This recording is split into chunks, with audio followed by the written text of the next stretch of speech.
He survived a cliff. He survived bullets.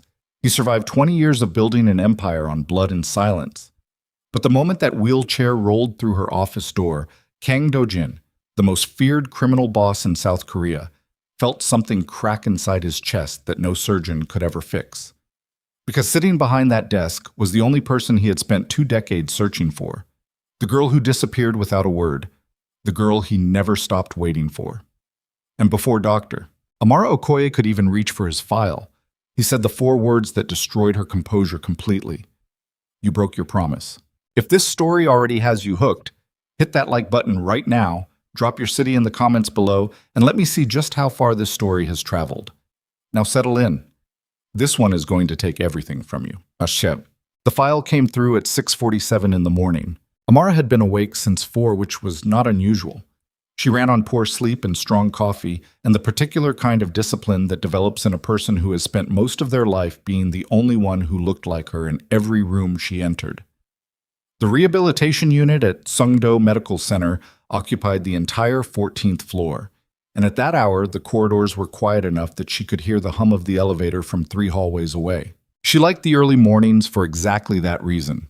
No administrators, no staff meetings, no department heads stopping her in the hall to suggest, with their careful smiles, that perhaps her treatment protocols were somewhat unconventional for a Korean institution. She was reviewing discharge summaries when the new intake notification appeared on her screen. She almost missed it.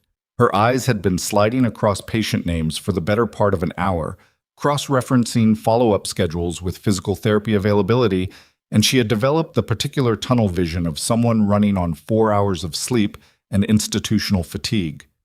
But something made her stop. Not the name itself, not immediately. It was the security classification attached to the file. A red banner running across the top of the intake form that she had never seen on a patient document in her 11 years of clinical practice. It read, Restricted Access, Authorized Personnel Only, Security Protocol Level 4. She stared at that banner for a full 3 seconds before she read the name beneath it. Kang Do-jin. The coffee cup in her hand went still. She knew that name.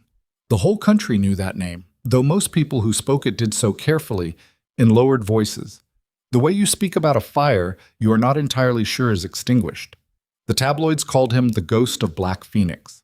The financial press referred to him obliquely as the chairman of a holding company whose actual business interests no journalist had ever successfully mapped. The police files, the ones that occasionally surfaced in leaked reports and were always promptly buried, described him as the operational head of the Black Phoenix Syndicate, the most sophisticated and ruthless criminal organization in the history of modern South Korea.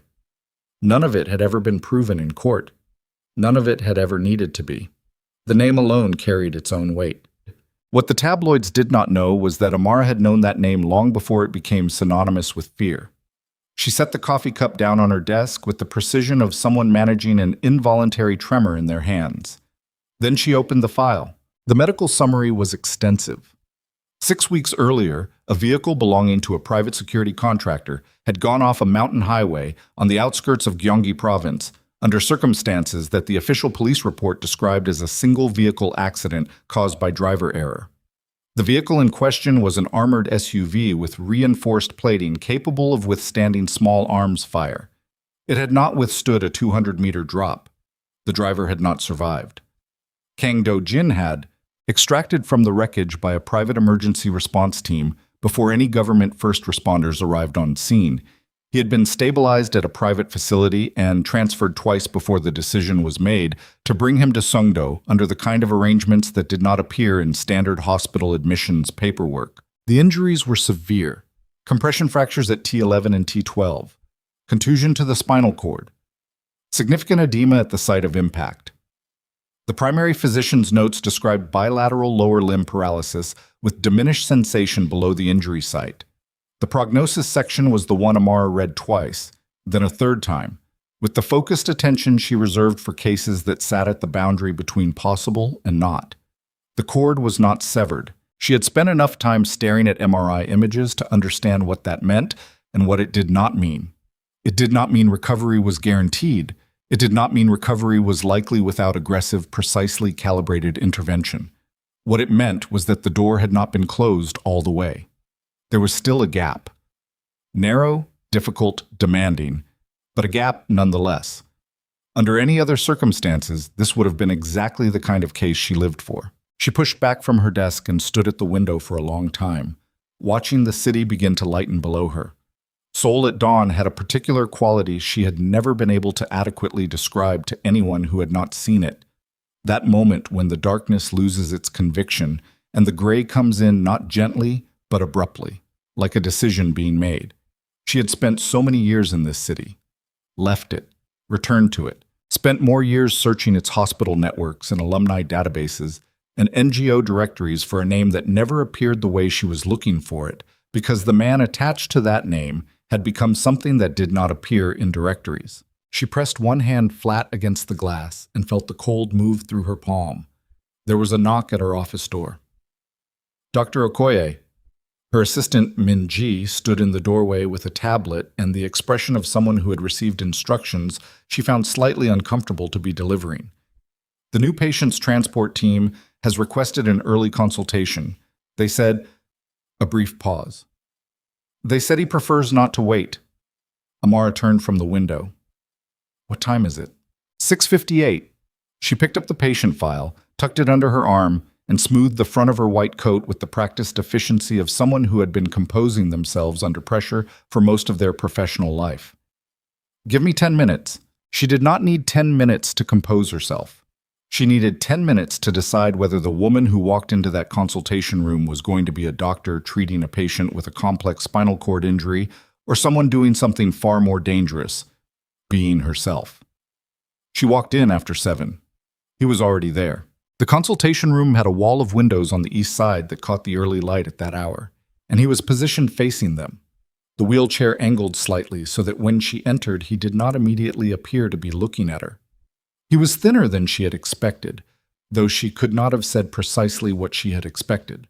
The photographs she had seen of him over the years, blurry press images, distant shots at public events he attended rarely and departed quickly, had suggested a larger physical presence. In person, the absence of the power she had anticipated was the most striking thing about him. He wore dark clothing, nothing distinctive. His hair was slightly longer than it likely had been before the hospitalization.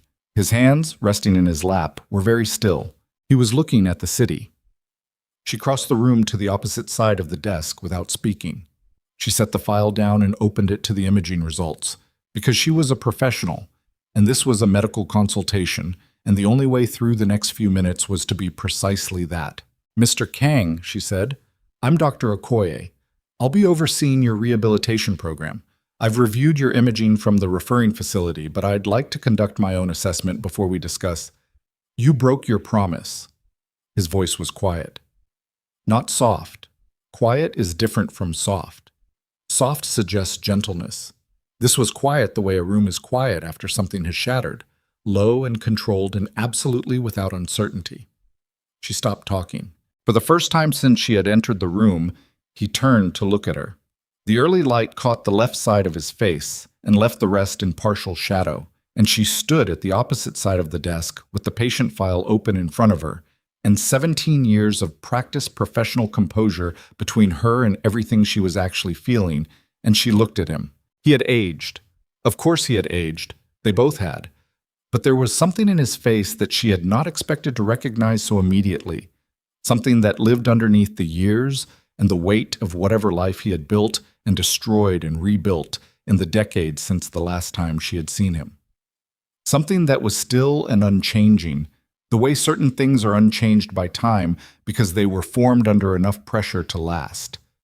He was still waiting. He had, she understood in that moment, never stopped waiting. Mr. Kang, she said, and her voice was steady, which cost her more than she would ever admit. I need to conduct a neurological assessment before we discuss any aspect of your treatment plan. If you could... 1989. He said it without inflection. Jungbu Middle School. You sat alone for 3 days before anyone showed you where the library was. She held his gaze.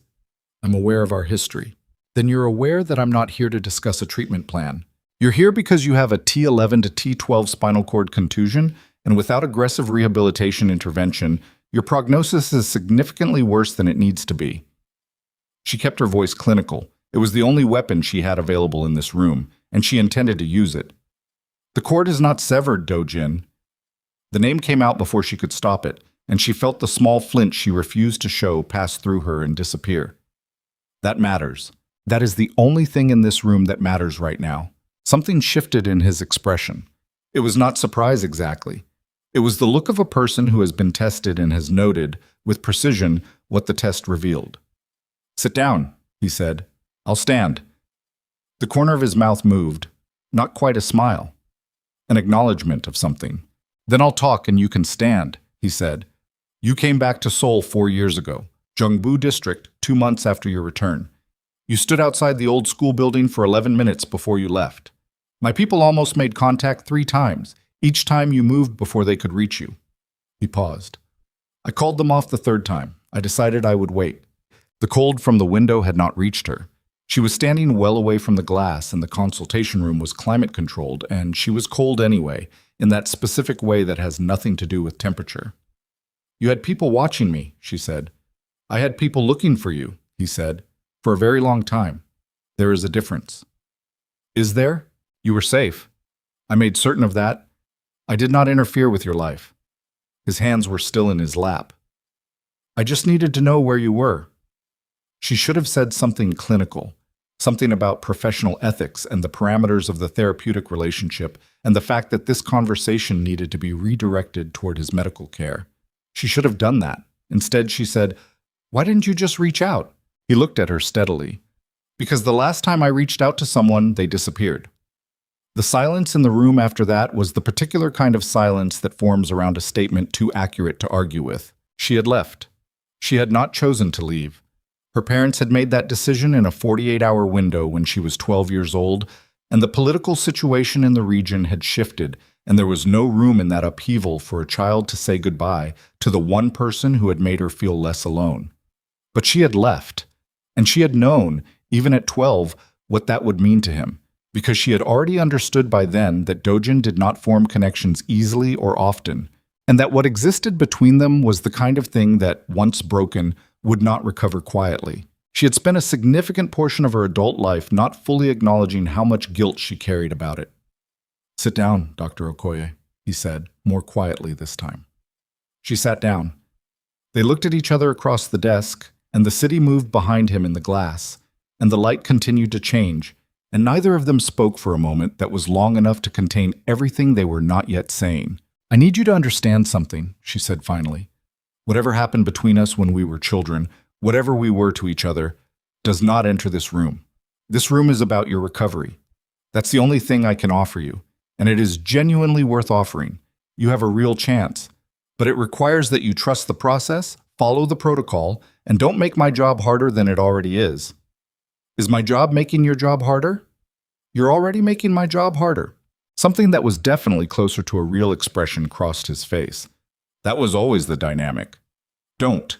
He stopped. She opened the file again and turned it toward him, pulling the imaging printouts to the front. T11 and T12 compression. The cord sustained significant contusion, which means there is edema, swelling, that is contributing to a large portion of your current motor deficit. As the swelling decreases with proper management, we expect to see some return of function. How much return and how quickly depends entirely on the quality of the rehabilitation program and your engagement with it. She tapped the MRI image. "This is a bruise, Dojin, a severe one, in an extraordinarily sensitive location. But it is a bruise. It is not a death sentence." He looked at the image for a long moment. "You use my name." "Old habit. I'll be more careful." "Don't be." He looked up. "I haven't heard it from someone who meant it in a long time." She pulled the imaging back. "I need to conduct a physical assessment today. Motor response, sensation mapping, reflex testing. It will take approximately 90 minutes, and it will tell us where we're actually starting from. Is there anything about your current physical condition beyond what's in the file that I need to know about?" He was quiet for a moment. "The pain management the previous facility prescribed is inadequate," he said. "I stopped taking most of it." "Why?" "Because I need to know what I'm actually feeling." She looked at him. There it was. The quality that had defined him even at 12. The iron interior that refused comfort because comfort meant uncertainty. meant not knowing precisely where the edge of yourself was located. It had made him formidable. It had also made him someone who hurt more than he needed to. The pain serves a clinical purpose in assessment, she said. It does not serve any purpose beyond that. I'm going to revise your pain management protocol with medications that do not impair your neurological clarity, but allow us to work effectively. Is that acceptable? You're the doctor. I need you to actually agree, not just defer, because if you don't follow the protocol doesn't work. He held her gaze. Agreed. Good. She closed the file. I'll have Minji schedule the assessment for this afternoon. In the meantime, is there anything else you need before I... Amara? She stopped. It was the first time he had used her first name, and the way he said it, not as a summons, not as a demand, but as something he had been holding in his mouth for a very long time and was carefully setting down, reached through every professional wall she had spent the last 45 minutes constructing. Yes, she said. Thank you for not walking out. She stood up. I'm a doctor. Walking out on patients isn't something I do. You did it once. The response that came to her lips, the defensive one, the one about being 12 years old and having no agency over the decision her parents made, died before she spoke it, because she understood that he was not accusing her. Not really. He was simply being precise about the facts of the situation, the way he had always been. I know, she said. I know I did. She walked out of the consultation room and stood in the corridor for 15 seconds with her back against the wall and her eyes on the ceiling, performing the exercise she had learned in her 3rd year of residency when she began working with high-stakes neurological cases. 4 counts of breath in, 7 counts held, 8 counts out. Her hands were not shaking. She had managed that. Everything below the level of visible professional composure was a different matter entirely. Minji appeared at the end of the corridor. Dr. Okoye? The afternoon assessment? Schedule it for 2, Amara said, and pull everything the previous facility filed on his pain management history. Everything. I want it on my desk before noon. She walked toward the nursing station and did not look back at the consultation room door. The afternoon assessment took 2 hours and 15 minutes rather than 90. Kang Dojin was not a cooperative patient in the conventional sense. He was precise, which was different. He answered every clinical question with the economy of a person who had spent years providing information only to the extent that it served an immediate purpose, and she had to adapt her assessment technique to extract what she needed from that particular communication style. He did not complain. He also did not perform stoicism for her benefit, which was more interesting. He was simply accurate about what he felt, described sensation and absence of sensation with the same flat precision he applied to everything else. And when something caused him significant pain, he said so without drama and then indicated he was ready to continue. The motor mapping told her what she needed to know. There was function present. Not much, not yet, but it was there. Involuntary muscle responses below the injury site that the previous facility's notes had not fully captured, likely because the examiner had not pushed past the initial negative findings with sufficient persistence. She noted each one carefully and said nothing to him at the time, because she had learned early in her career that premature optimism was its own form of clinical negligence. But she held the findings in her mind as she completed the assessment, and they created a shape there, so not a promise, but a possibility. When she finished, he sat in the wheelchair with the particular stillness that she was already beginning to recognize as his baseline state and waited while she made her final notations. Initial assessment is complete, she said.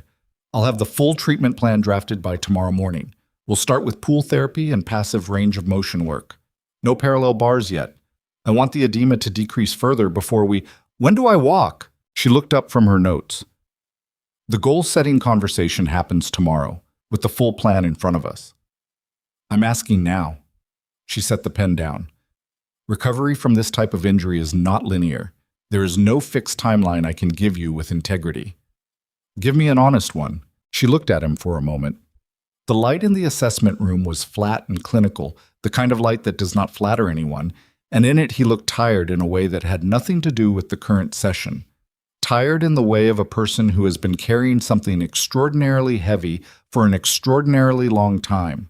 6 months of consistent, demanding work, she said. Minimum.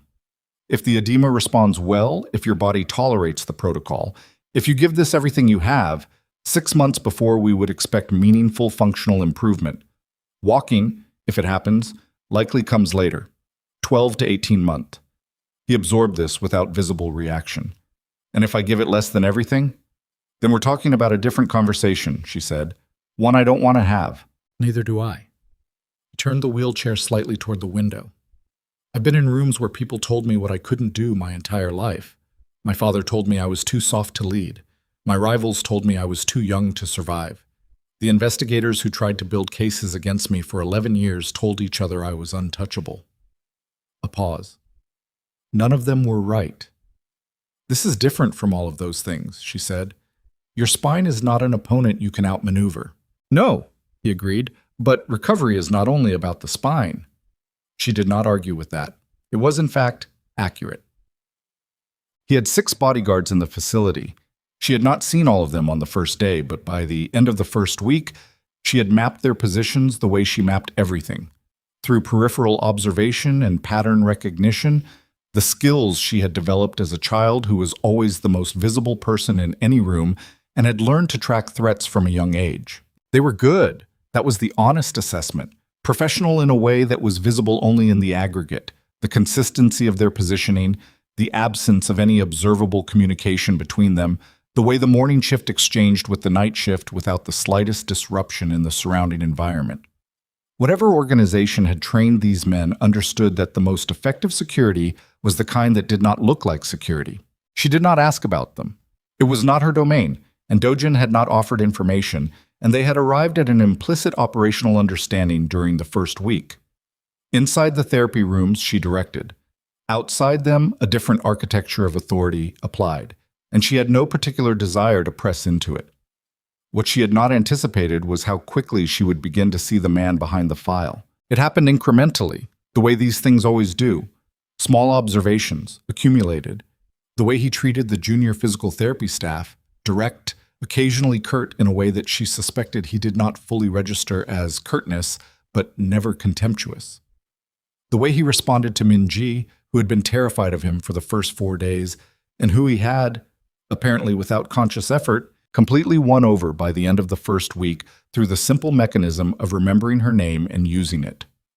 The documents she occasionally caught glimpses of when she arrived early for sessions, not the criminal empire paperwork she might have expected, but transfer orders and fund allocation reports and correspondence that bore the letterheads of orphanages and regional school networks. She did not ask about those either, but they sat in her awareness and complicated the simplified version of him she had been trying to maintain since his first morning. The therapy itself was brutal. She did not soften that because softening it would have been a disservice to him and to the work, and she had agreed with herself from the beginning that whatever the personal dimensions of this situation were, the medical work would not be contaminated by them. She pushed him. He pushed back, not against her, but against the limitations themselves, attacking each session with the same blunt, uncompromising energy he appeared to direct at everything in his life. He never quit a set early. He never asked for a break she had not already built into the schedule. When a movement caused him pain significant enough that his jaw went tight and the muscles of his neck stood out with the effort of not making a sound, he waited for the pain to pass and then asked her what came next. It was, she thought, on the Thursday of the second week, both the most cooperative, difficult patient she had ever worked with and the most difficult cooperative patient. She said none of this to him. She said, "Left hip flexor engagement is better today. Right side is still compensating. We're going to address that asymmetry in next Tuesday's session." He said, "Noted."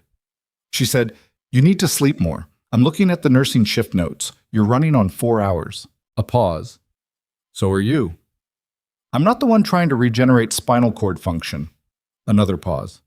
"Point taken. Atam." The phone call came on the 18th day. She was in her office, late, reviewing the week's progress logs, when her personal phone buzzed with a number she did not recognize. She almost let it go to voicemail. Something, instinct or perhaps the habit of 20 years in medical settings where missed calls sometimes mattered in ways that were not immediately apparent, made her answer. The voice on the other end was male, Korean, and carefully professional in the register of someone who had been trained to be precisely as threatening as they needed to be, and no more. "Dr. Okoye," it said, "you are currently treating a patient named Kang Do-jin. I'm contacting you as a professional courtesy to advise you that continuing this treatment may expose you to significant personal risk. The individuals responsible for Mr. Kang's current condition have not concluded their business with him. Your proximity to that business is not in your interest." She was very still for a moment. Then she said, "Who is this?" "Someone who is offering you a courtesy. Mr. Kang's enemies are patient, Dr. Okoye, and they are not selective about collateral damage." The line disconnected. She sat for a long moment with the phone in her hand, looking at the blank screen. Then she set it face down on her desk and pulled up Dojin's current session notes and stared at them without reading them. Collateral damage. She had heard that phrase used in clinical contexts when discussing the secondary trauma experienced by family members of patients with catastrophic injuries, when outlining the institutional fallout of medical errors. She had never had it applied to her as a threat. She should report it. There were protocols for this kind of thing. Hospital security. The police, theoretically, though the police dimension of any situation involving Kang Do-jin was complicated in ways she was not qualified to navigate. She should, at minimum, tell someone. She did not tell anyone that night. What she did was pull up the full background documentation that the hospital's legal team had provided when the security classification on his intake was explained to her. The risk assessment, the threat landscape summary, the institutional security measures in place. She read it with the same focused attention she gave to complex medical literature, extracting the information that was relevant to the question she was actually asking, which was not am I in danger, but rather what kind of danger, and from what direction. The summary was thorough enough to be useful and vague enough to be maddening. The hospital's security team was aware that the patient had active adversaries. Measures were in place. The identity and operational structure of those adversaries was not fully mapped. She thought about the phone call, the specific phrasing of it, the fact that it had come to her personal number, which was not listed anywhere in the hospital's public directories. Someone had gone to the effort of finding that number. Someone who had the resources to find it. The same category of person who had resources to force an armored vehicle off a mountain highway. She closed the documentation and sat for another long moment in her quiet office. Then she picked up her personal phone and sent a single text to Minji. "Tomorrow morning, full security briefing with hospital admin. 9 a.m. Please arrange." Then she picked up her work phone and opened Dojin's chart and made a notation in the clinical log that was accurate and professional and said nothing about what was actually happening in her chest. She told him about the call the next morning. Not immediately. She ran the first 40 minutes of the Thursday session as scheduled. Neurological response assessment, passive mobility work, the beginning of the new hip flexor protocol she had designed over the past week. She watched his face during the work with the dual attention that she had developed specifically for this case. The clinician's eye, tracking function and compensation, and the small incremental signs of progress. And the other thing, the older knowledge, reading the man the way she had learned to read him at 12, when silence was his primary language and she had taught herself to understand it. When the session reached its natural pause point, the 10-minute break she built into every 90-minute block, she sat down in the chair across from him and said, without preamble, "Someone called my personal number last night and told me to stop treating you." He went very still. The particular stillness she now recognized as his mind moving faster than his body. "Describe the call," he said. She described it accurately and without editorializing, while he listened without interrupting. When she finished, he was quiet for a moment. "You reported it to hospital administration. This morning, I have a security briefing at 9. "Good." He looked at her directly. "Dr. Okoye, I need to ask you something." "Ask?" "Do you want to transfer my care?" She looked back at him. The question was flat and clean, and she could see the effort it cost him to ask it that way. To make it a real question rather than the statement his instincts wanted it to be, which was something closer to, "You should transfer my care." She could see him holding that preference back and leaving the choice genuinely open, and it was the most revealing thing he had done in 3 weeks. "No," she said. He held her gaze. "You understand what I'm telling you when I say the people who made that call are not making idle threats." "I understood that before you told me. And you're staying." "I'm staying." She stood up and picked up the chart. "Are you ready to continue the session?" A long moment. Something moved through his expression that she could not entirely name, something that was not gratitude exactly, though it contained elements of it.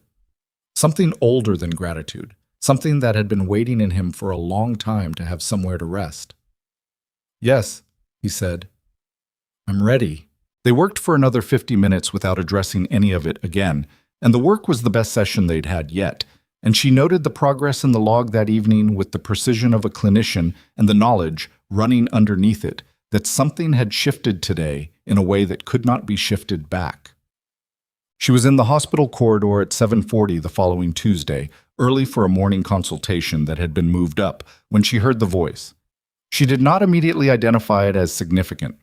The corridor outside the rehabilitation unit connected to the administrative wing at one end, and hospital staff and visitors moved through it regularly, and she had long since learned to process ambient sound as background noise rather than information requiring active attention. But something in this particular voice snagged at her. Not the words, she was too far to make out words, but the cadence of it, the particular inflection, something familiar in the patterning of the speech that she could not immediately place. She turned the corner into the adjacent corridor and stopped. 20 feet away, outside the door to the administrative liaison office, stood a man she had not seen in 19 years. He was older, heavier, dressed in the kind of suit that announced the money behind it without appearing to try.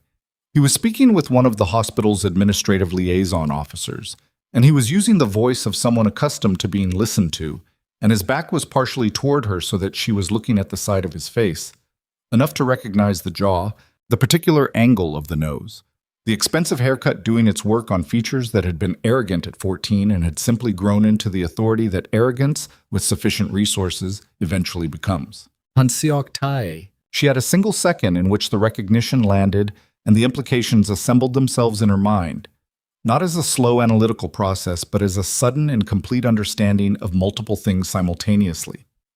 The phone call, the threat assessment summary's reference to adversaries whose identity and operational structure was not fully mapped, the timing of his appearance here, at this facility, outside the administrative offices, at a time when she was due at a consultation that had been moved up without her having requested the change. He had not seen her yet. She took a step back, around the corner, and stood with her back to the wall with her heart moving at a pace she noted as clinically significant and her mind already running 3 steps ahead, which was where her mind went under pressure, forward, not back, already calculating what this meant and what needed to happen next. Han Seok-tae was standing outside the administrative offices of the hospital where Kang Do-jin was a patient. Han Seok-tae, whose family's destruction 19 years ago had been directly connected to the Kang family's decision to sever their business relationship. Han Seok-tae, who had been humiliated in front of an entire school by a 12-year-old dojin in a confrontation that had been, she understood this now with an adult's clarity that a 12-year-old could not have possessed, the first visible crack in a hatred that had apparently spent 2 decades calcifying into something with the patience and the resources to force an armored car off a mountain. She moved, not toward the stairwell and not toward her consultation. She moved toward the rehabilitation unit, and she did not slow down, and she did not look back. And by the time she reached the unit door, her phone was already in her hand, and she was pulling up a contact number she had been given at the security briefing 3 days ago and told to use if she observed anything that concerned her about patient safety.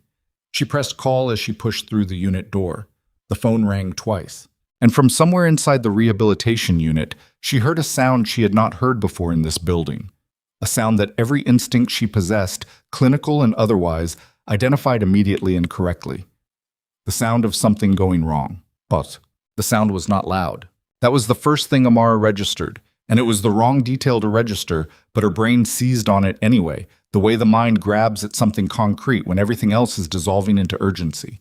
It was not the sound of gunfire, which she had never heard in person, but had a clinical approximation of from trauma patient intake descriptions. It was lower than that, more structural. The sound of something heavy impacting a hard surface, followed immediately by voices raised in a pattern that was unmistakably confrontational. She was already through the unit door. The source was the secondary therapy room at the far end of the rehabilitation corridor, the smaller room used for one-on-one sessions when the main gym was occupied. She covered the distance in 8 seconds, which she knew because she was counting her steps the way she always counted when she needed her mind to stay functional under adrenaline, and she pushed open the door and took in the room in a single sweep. Dojin was in the wheelchair at the center of the room. One of his security personnel, the tall one she had privately identified as the team leader based on the deference the others showed him, was on the floor 3 feet away, having clearly just been put there. Not unconscious. Conscious, in fact, and already moving to get up with the particular controlled urgency of a man who has been trained to recover from being knocked down. The equipment rack along the east wall had been partially displaced, which explained the structural impact sound. Standing between the door and Dojin's wheelchair were 2 men she had never seen before in the facility. They were wearing hospital visitor badges. That detail lodged in her mind with the sharp clarity of something important. They had gotten that far, past reception, past the unit entrance, which meant someone had either failed or been compromised, and neither option was good. Dojin saw her in the doorway. "Get out," he said. Not to the 2 men, to her. She did not get out. "Security is on the way," she said, to the room in general, while her thumb confirmed the active call on her phone, and she kept the device pressed to her side. One of the 2 men glanced at her. He was in his 40s, unremarkable in appearance, the kind of face that was designed to be forgotten. A feature, she understood, not a coincidence. The glance he gave her was brief and assessing and completely without the discomfort that a person with normal social calibration would display when being observed committing something that could be characterized as a threat. "Dr. Okoye," he said, with the cadence of someone who had rehearsed being polite. "This doesn't involve you." "This is my patient, and this is my unit," she said. "Everything in this room involves me." Dojin's voice came out flat and absolutely controlled. "Amara, leave the room." It was the first time since the initial consultation that he had used her name without the formal address. She noted it. She stayed. The security team leader had gotten to his feet. There were now 3 of Dojin's people in the room, the other 2 having entered behind her, which she had not heard, and the geometry of the space had shifted into something that was balanced in a way that felt like a held breath. The 2 men in visitor badges exchanged a look. The calculation happening behind their eyes was visible in the way that calculations are visible when the people performing them have already committed to a conclusion and are simply updating the logistics. "We'll be in contact," the first man said to Dojin. "About the terms." Dojin said nothing. They left. The room exhaled. Amara stayed exactly where she was until she heard the security personnel on her phone confirm they were in the unit, and then she ended the call and looked at Dojin and said, with the particular precision of someone managing a very significant amount of controlled anger, "Tell me what just happened." He was looking at the door they had exited through. The line of his jaw was hard, and his hands were in his lap, and he was doing the thing she had observed before, going still while his mind moved rapidly behind a surface that gave nothing away. "A conversation," he said. "That is not a sufficient answer." "It's the answer I have right now." "Dojin." She moved into the room properly, letting the door swing shut behind her. "2 men I have never seen in this facility just walked into a secured therapy room and put one of your security staff on the floor. And before that, I saw Han Seok-tae standing outside our administrative offices. If you want me to continue being your physician, you need to tell me what is happening in this building." The stillness broke, not dramatically. It was not a visible rupture, not raised voices or sudden movement. It was more like a pressure change. The quality of the air in the room shifted and she felt him arrive at a decision, the way she could sometimes feel a patient arrive at acceptance of a difficult diagnosis. Not through any single observable indicator, but through some aggregate of small physical signals that the clinical eye learns to read. He looked at her. "Seok-tae," he said, "has been coordinating with the syndicate responsible for the highway attack for approximately 8 months. The men who were just in this room were his representatives. They wanted to discuss what they're calling a negotiated transition." "Meaning what?" "Meaning they want the Black Phoenix organization's financial infrastructure and they want me to sign it over in exchange for my continued existence." She absorbed this. "And the alternative to signing is the same outcome, achieved differently." She was quiet for a moment. Outside the therapy room, she could hear the security team moving through the corridor. The quiet efficiency of a response that had arrived 30 seconds too late to prevent the intrusion, but was doing the work of securing the environment now. She was aware that she was standing in a room with a man who had just been delivered what amounted to an execution timeline, and that this fact existed alongside the clinical reality of his injury and the treatment plan she had spent 3 weeks designing, and that these two facts were not going to remain in separate compartments much longer. "How long have you known about Seoktai's involvement?" she said. A pause that told her more than the answer would. 6 weeks, he said, before the accident. Before. You knew he was coming for you and you didn't. She stopped herself, breathed. You didn't take sufficient precautions. I took precautions, he said. They were insufficient. That is not the same thing as not taking them. The distinction is academic from a wheelchair. It came out sharper than she intended, and she saw it land, and she did not apologize because it was accurate, and they had established early on that accuracy was the operational standard between them. He took it without visible reaction. Yes, he said, it is. She crossed the room and stood at the window. The same instinct that always drove her to glass when she needed to think. The city available as a focusing point. Below, the ordinary life of the hospital complex continued with complete indifference. Staff crossing the parking area, a supply delivery being processed at the loading dock, a family group arriving at the main entrance, all of it proceeding with the serene unawareness of people who are not in the room where the problem is. The administrative meeting, she said. Seoktai was here to do what exactly? Establish contact with someone inside the facility, someone with access to patient movement schedules, therapy session timing, internal security protocols. He paused.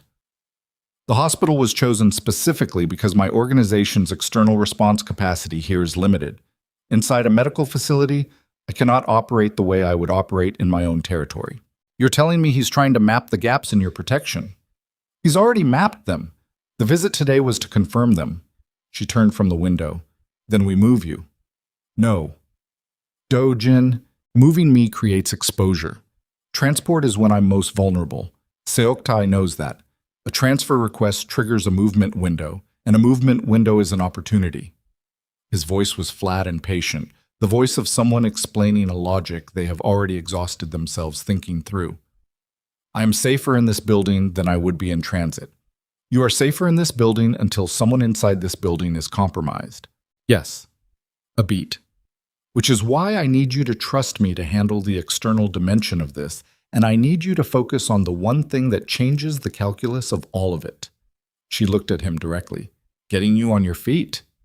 Getting me on my feet. The silence between them held that statement and everything it meant. A man who could walk was a different tactical problem than a man in a wheelchair.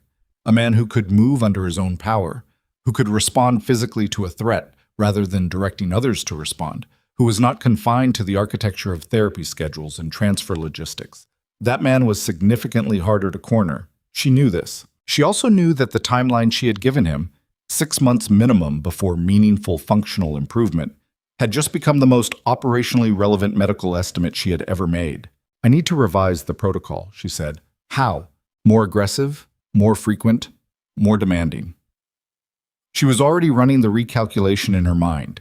The risk-to-benefit ratio of pushing harder against a spinal cord injury that was still in a relatively early stage of recovery. The potential for setback versus the potential for accelerated progress. It was not a calculation she would normally make. She was making it now. The standard approach is designed to minimize risk of secondary injury. A revised approach trades some of that margin for speed. I told you in the first session I needed to know what I was actually feeling. And I told you pain management has a clinical purpose. This is not. She stopped. Thought. This is a different conversation. I need to think about where the line is, and I need to think about it carefully, because if I push too hard and we destabilize the injury site, we lose everything. And if you don't push hard enough. She didn't finish that sentence for him. She didn't need to. I'll have a revised protocol drafted by tonight, she said. We start tomorrow. She found Minji in the nursing station 20 minutes later, and what she found was wrong. It was a small thing. Minji was at her workstation, which was normal, and she was entering data into the patient scheduling system, which was also normal, but the angle of her body was wrong. Slightly turned away from the station entrance in a way that was not her typical posture, and when Amara spoke her name, she startled in a way that was larger than the situation warranted. Minji, Amara said, keeping her voice level. What are you working on? Session schedules, Minji said. The Thursday blocks. You asked me to redistribute the afternoon. I asked you to redistribute the afternoon slots 3 days ago. That should have been done by yesterday. A beat. I was catching up. Amara looked at her for a long moment. Minji was 26 and competent and had been with the rehabilitation unit for 2 years, and in that time had never once needed to catch up on a task that had a 48-hour turnaround window. She also had, at this moment, a very specific quality of stillness. Not the relaxed stillness of someone who is simply occupied, but the tight stillness of someone who is hoping not to be looked at too carefully. Whose schedules are you updating? Amara said. The Thursday roster. Like I said. Show me the screen. A pause that lasted half a second too long. Then Minji turned the monitor toward her. The scheduling system was open. The Thursday roster was visible. Everything looked ordinary enough except for one thing. In the top right corner of the interface, a second browser window was minimized. Not closed, minimized, the edge of it just barely visible behind the scheduling application. Amara reached across and clicked it open. It was an email client. And the email that was open in the composition window was addressed to an external account she did not recognize. And the body of the email contained a table of information that she recognized immediately. The breakdown of Dojin's weekly therapy schedule, including session room assignments and times. The room was very quiet. Minji did not move. How long? Amara said. Nothing. Minji. She kept her voice flat. Not angry. Flat, which was more frightening. How long have you been providing this information? A week.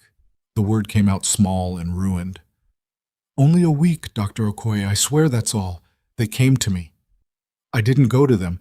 There are photographs of my brother. He owes money to people, and they told me if I didn't... Her voice broke. I didn't know what else to do. Amara stood very still. This was the shape of it then.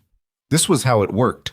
Not through the dramatic operational failures of action movies, but through this.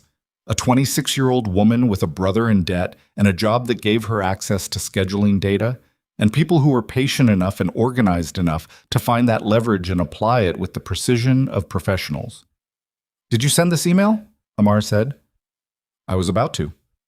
Close it. Minji closed the composition window. Her hands were shaking. Amara looked at her hands and thought about what it meant to be caught between things that were both larger than you, and she thought about being 12 years old and caught between a school that wanted her to disappear and a boy who decided she wouldn't, and she kept all of that exactly where it needed to stay, which was nowhere near the decision she was making right now. I need you to tell me everything, Amar said. Who contacted you, how they made contact, exactly what they asked for, and exactly what you've already sent. Every detail, starting now. Are you going to report me to... I'm going to report this situation to hospital security, yes. What happens to you in that process depends entirely on what you tell me in the next 10 minutes and whether it's complete. She pulled the chair from the adjacent workstation and sat down directly across from Minji. Start. Minji started. It took 12 minutes, not 10, and by the end of it, Amara had a picture that was more complete and more alarming than she had hoped. The contact had been made via Minji's personal phone, a text from an unknown number, followed by the photographs of her brother in a context that made the nature of his debt unambiguous. The requests had been incremental. First, just confirmation that Kang Dojin was a patient, then session timing, then room assignments, then, most recently, the name of the primary treating physician and that physician's personal mobile number. That was where the phone call to Amara had come from. That was how they had gotten the number. Minji had also, in the second week, provided the name of one of Dojin's security personnel at a request she had not fully understood the purpose of. The security team leader, the man who had been on the floor in the therapy room an hour ago. Amara sat with all of this for a moment. Then she stood up and said, "Don't touch that computer. Don't contact anyone. Stay here." She walked to the end of the corridor and called the security contact number again. And this time when the response came, she was more specific about what she was reporting, and the tone on the other end of the call shifted in a way that indicated she had moved the situation to a different level. She hung up and stood in the corridor for a moment with the phone at her side. Dojin had 6 bodyguards in the facility. 1 had been tested and put on the floor to confirm the methodology. One contact inside the building had been established and was in the process of being burned. The external coordination between Seoktai's operation and the rival syndicate was 8 months in the making. This was not an escalating threat. This was a finalized plan at the delivery stage. She walked back through the unit, past Min-ji, who was sitting exactly where she had been left, and down the corridor to the room at the end where Dojin had been moved after the security incident. One of his team was outside the door. He looked at her. She looked at him. "I need to speak with him," she said. He let her in. Dojin was at the window, which seemed to be a pattern between them now, one of them always at the glass when the other entered a room. He turned when she came in. She told him about Min-ji. She told him about the information that had been extracted, and in what sequence, and what that sequence implied about the level of operational planning that had gone into this. She told him what Min-ji had said about the photographs of her brother and the leverage that had been applied, because she believed in complete information even when the complete picture was worse than the partial one. He listened without interrupting. When she finished, he was quiet for a moment. "The team leader's name," he said. "They asked for it specifically." "Yes." "They wanted to confirm which of my people had the most operational authority inside the building." He said it without any particular inflection, the way a person states a logical conclusion they take no pleasure in reaching. "They know the chain now. They know the gaps." "Yes." He looked at her. "How long before hospital security locks down the unit based on your report?" 20 minutes, 30 at most. And after that, external access to this floor is restricted. For a period, yes. Then there are protocols for restoration. The window, he said. Between now and lockdown. That's the window. She understood what he was saying a moment before he said it, and the understanding arrived not as a thought, but as a physical sensation. The drop in the stomach that precedes the conscious registration of something bad. "Call your people," she said. "Tell them to—" She heard it then. Not a structural impact this time. Not an ambiguous sound that required interpretation. 3 sharp reports, very close, from the direction of the unit's main corridor, and then a sound that was worse than the gunfire. The sound of the fire suppression system activating, the hiss and rush of it filling the air, and beneath that the beginning of the alarm, and beneath that the sound of multiple people moving very fast in a space that was about to become extremely difficult to navigate. Dojin's hand found the wheel of his chair. Amara was already moving toward the door. "Don't open it," he said. She stopped with her hand on the handle. "There are 2 exits from this corridor," he said, and his voice was completely level, the voice of a person who has thought about this room and these options at some point before this moment. "The main corridor and the service access at the east end. The service access requires a key card." "I have a key card." "I know," he said. "That's why I'm telling you." She turned and looked at him across the room. The alarm was cycling and the suppression system was still running, and somewhere in the facility a situation was unfolding that she had 20 minutes ago believed she had more time to prevent. His eyes were steady. The fear she might have expected was not there. What was there was something older and harder than fear, a quality of absolute present tense focus that did not leave room for anything except the immediate problem. "We're not both going to fit through a service corridor quickly," he said. "You go first. You get to the stairwell, and you get to the ground floor, and you get out of the building. My team handles the rest. I'm not leaving you in a room while—" "Amara." His voice cut across hers, not loud, not harsh, but with the precision of someone who needs a thing to be heard. "I have spent 20 years building an organization whose entire purpose in this moment is to handle exactly this. I need you to let them do that." A pause. "I need you to be alive when it's over." The alarm continued its cycle. Through the door, she could hear movement in the corridor. More than one set of feet, coordinated. The sound of people who know where they're going. She stood at the door with her keycard in her hand and looked at him, and he looked back at her, and she thought about 12 years old and a cafeteria table and a boy who had sat down next to her without being asked and without explanation and had simply made himself the wall between her and everything that wanted to reach her. She thought about what it meant to let someone be the wall again. What it cost and what it protected, and where those 2 things did not neatly separate. "You better still be here when I come back," she said. "I'll be here," he said. "I've always been here." She opened the service access door and went through it, and the corridor was narrow and cold, and the keycard reader at the stairwell door beeped 3 times before it accepted her card. and when she got through, she ran. And behind her, the alarm continued, and the facility that had been her domain for 11 years held within it a man who had once been a 12-year-old boy making a decision about where to sit for lunch. And the full weight of what that quiet decision had set in motion for both of them was only now, 20 years later, arriving at its true reckoning. She made it to the ground floor in 40 seconds. The stairwell emptied into a service corridor that ran along the back of the building, parallel to the main lobby but separated from it by a cinder block wall and the particular institutional smell of a hospital's functional infrastructure, floor cleaner and recycled air, and the faint metallic undertone that she had stopped noticing years ago and was noticing now because her senses were running at a frequency she did not normally operate on. The alarm from the 14th floor had not yet triggered a full building evacuation. She could hear the overhead system cycling through its alert protocol, the measured, pre-recorded voice asking staff to stand by for further instruction, which meant someone in the security center had not yet made the call to clear the building, which meant either the situation was being contained or the situation was bad enough that containment was no longer the primary concern. She stopped at the end of the service corridor and pressed her back against the wall and made herself breathe. 4 counts in, 7 held, 8 out. Her phone was still in her hand. She looked at it and found 3 missed calls from the security contact number she had dialed twice in the last hour. A text from Min Ji that read, "Only. They took my phone, I didn't, and then nothing." And a call from the hospital's administrative director that had come in while she was in the stairwell. She called the security contact back. It rang once. "Dr. Okoye, where are you?" "Service corridor, ground floor, east side. What is happening on 14? "We have an active security incident. We are asking all non-essential personnel to... I am the primary treating physician for the patient at the center of this incident. I am not non-essential. Tell me what is happening on 14. A pause. The pause of someone checking their authority against her insistence and arriving at a conclusion she had calculated they would arrive at. 3 individuals entered the unit through the main corridor approximately 8 minutes ago. They are contained to the therapy wing. Mr. Kang's security personnel are responding. We have officers en route from the ground floor." "Is he?" "Mr. Kang has not been reached directly. We are in contact with his team." "Not reached directly." She translated this. They did not know.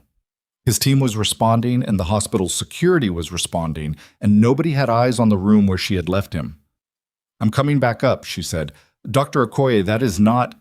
She ended the call and turned back to the stairwell door. A hand closed around her arm from behind. She spun, and the reflex that took over was not professional. It was the reflex of a woman who had grown up in unfamiliar places and had learned early that the most dangerous moment is the one you don't hear coming. She twisted hard and got her arm partially free and had her back against the wall before the person who had grabbed her got a word out. Han Seok-tae held his hands up, open palms. The gesture of a man demonstrating restraint in a way that made the restraint feel like a threat. "Dr. Okoye," he said, "please." He was alone. That was the first assessment.